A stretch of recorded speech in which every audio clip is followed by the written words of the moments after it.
graça e a paz do Senhor Jesus Cristo. É motivo de alegria podermos nos reunir mais uma vez para juntos podermos meditar na palavra do nosso Deus. E nesse dia que se comemora o Dia das Mães, gostaria de trazer uma reflexão acerca de dois personagens bíblicos que exatamente vai nos mostrar como essa personagem pode influenciar tanto para o bem quanto para o mal. Veremos um personagem bíblico lá no Antigo Testamento que se encontra a narrativa tanto no livro de Crônicas quanto no livro de Reis, e vamos ver um personagem no Novo Testamento, e o contraponto entre os dois personagens vai exatamente nos mostrar o quanto é importante que as mães, quanto é importante que esta figura materna seja uma figura direcionada por Deus, para que os filhos também possam seguir o reto caminho. O primeiro personagem que nós iremos observar, a narrativa se encontra lá no segundo livro de Crônicas, no capítulo 22, e o seu nome era Acasias. Acasias foi um rei de Israel, um rei de Judá, e sendo rei de Judá, ele, na verdade, não deveria ter assumido o trono, porque ele era o mais novo dos filhos de Jeorão.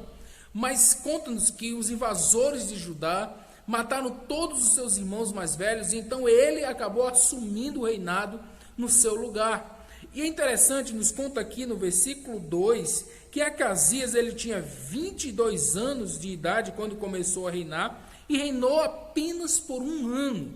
Observamos que o reinado de Acasias foi muito curto. E o que fez com que o seu reinado fosse curto? Nós lemos aqui no versículo 3, que a sua mãe, que era filha de um rei chamada Atalia, ela andou nos caminhos de Acabe, ela andou nos caminhos dos reis de Israel e fez com que também Acasias acabasse se desviando dos caminhos do Senhor e andasse pelos caminhos equivocados de Acabe. Nos diz aí o versículo 3, que a sua mãe era quem o aconselhava para proceder iniquamente. Que coisa triste observarmos que existem mães que levam, por meio dos seus conselhos equivocados, a filhos se distanciarem do Senhor. É com tristeza que nós observamos que existem mães que não trazem bons conselhos para os seus filhos, que às vezes pensam que estão fazendo para proteger, quando na verdade estão criando delinquentes dentro dos seus lares. É pesado falar isso, eu sei que é, mas por quantas vezes tem mães que vê o filho fazendo a coisa errada e passa a mão pela cabeça, ou às vezes até influenciam, incentivam os filhos a cometerem delitos, a cometerem desobediência, a serem mal educados mesmo. E isso foi o que aconteceu com Acasias. A sua mãe lhe influenciava negativamente. A sua mãe acabava trazendo conselhos para que ele agisse iniquamente. E isso trouxe consequências terríveis, não somente para a vida de Acasias, mas para todo o reino de Judá.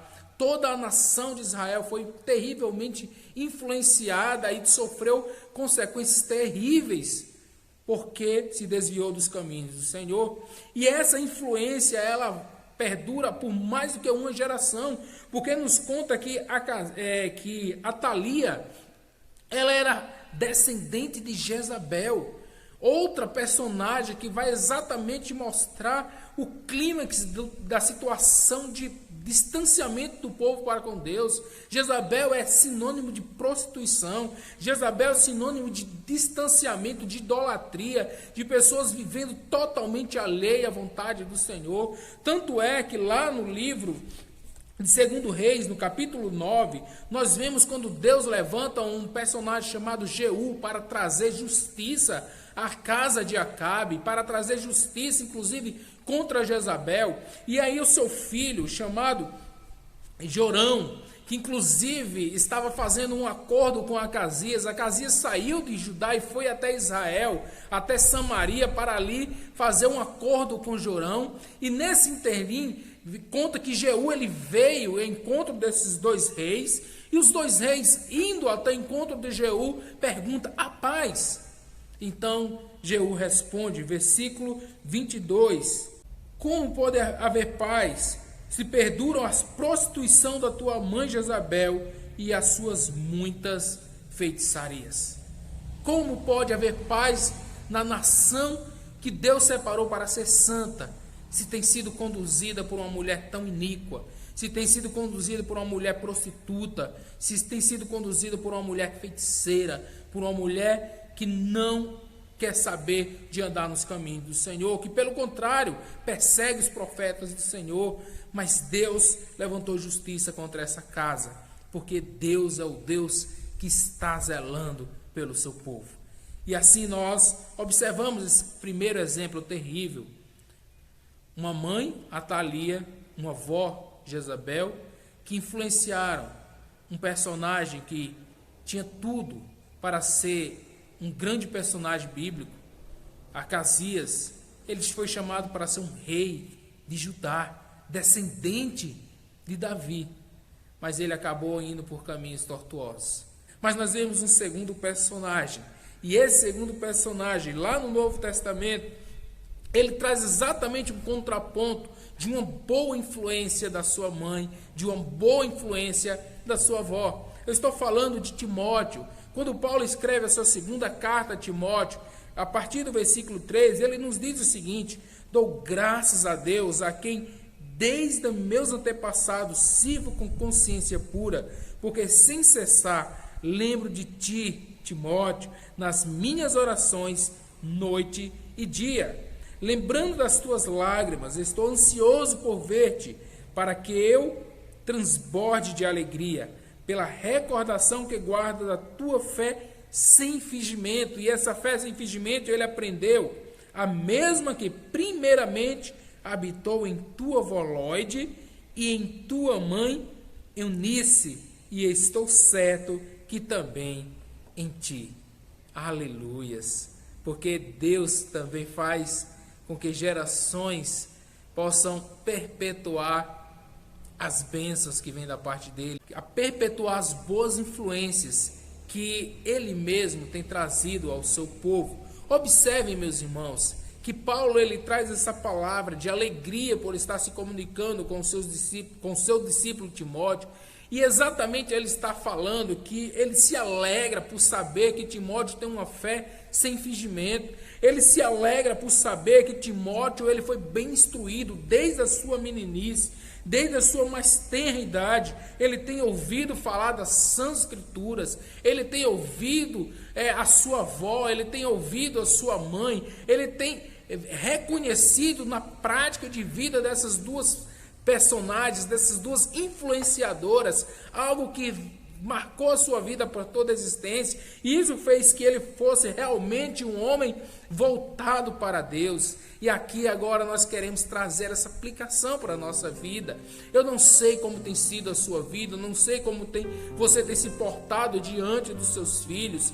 Muitas vezes não temos sido o exemplo que deveríamos ser, mas nunca é tarde para começarmos a buscar a face do Senhor, buscar a vontade do Senhor para as nossas vidas, e então os nossos filhos olhar para nós e nos ver como boas influências. Nunca é tarde para começarmos uma família que verdadeiramente esteja voltada para o Senhor, e então é necessário colocarmos a nossa vida na presença de Deus, dizendo: Deus, abençoe o meu lar. Deus, se eu não vim de uma geração de pessoas que já te adoravam, me dê a graça, Deus, de eu começar essa história agora e de poder ver os meus filhos seguindo esse caminho, de poder ver os meus netos seguindo esse caminho. Se eu já tenho, Pai, o privilégio de pertencer a uma família que já te adora, que já te serve, que também eu possa continuar de geração após geração, mostrando a tua fidelidade, mostrando, como diz o salmista, que o Senhor é bom, que a tua misericórdia dura para sempre, de geração em geração a sua fidelidade, como nos diz Jeremias lá no livro de Lamentações. Graças te damos, Deus, porque o Senhor é o Deus que renova a nossa esperança, o Senhor é o Deus que prepara pessoas para estar te servindo e para estar servindo também de exemplos para outras pessoas. Que Deus assim nos conceda essa graça, que nesse dia mais uma vez eu reporto a cada uma das mães, a cada uma das mulheres sábias, mulheres chamadas por Deus para serem sábias à luz da palavra, que vem edificar a sua casa, que venha trazer essa palavra de sabedoria para alcançar os seus esposos, mas para trazer uma influência boa para os seus filhos. Nós rogamos nesse dia que Deus realmente derrame da graça dele sobre cada lar em especial, sobre a vida de cada mãe, para que elas possam realmente ser revestidas da autoridade do Senhor para cumprir essa missão tão preciosa que o Senhor tem entregado nas suas mãos. Que você seja uma boa influenciadora, que você, acima de tudo, seja uma mulher devota, uma mulher com o coração quebrantado na presença do Senhor, porque isso vai deixar um legado para a vida dos seus filhos. Que Deus também nos abençoe como pais, auxiliar as nossas esposas para que elas possam exercer essa função que não é fácil. Não podemos deixar apenas para as mulheres essa função de educar os filhos. Não podemos de maneira nenhuma achar que é responsabilidade apenas das mães. Não, os pais precisam ser os cabeças dos lares que estejam dando suporte para que as mães possam exercer com tranquilidade a função que Deus designou para elas. E assim os lares serão edificados e fortalecidos pela graça do Senhor. Que Deus assim nos abençoe. Que Deus derrame da porção nova da sua unção sobre as nossas vidas, e em especial nesse dia, eu repito, sobre cada mãe, sobre cada lar, que seja derramada da graça do Senhor e que Ele possa nos conduzir em caminhos seguros. Deus te abençoe e até uma próxima oportunidade.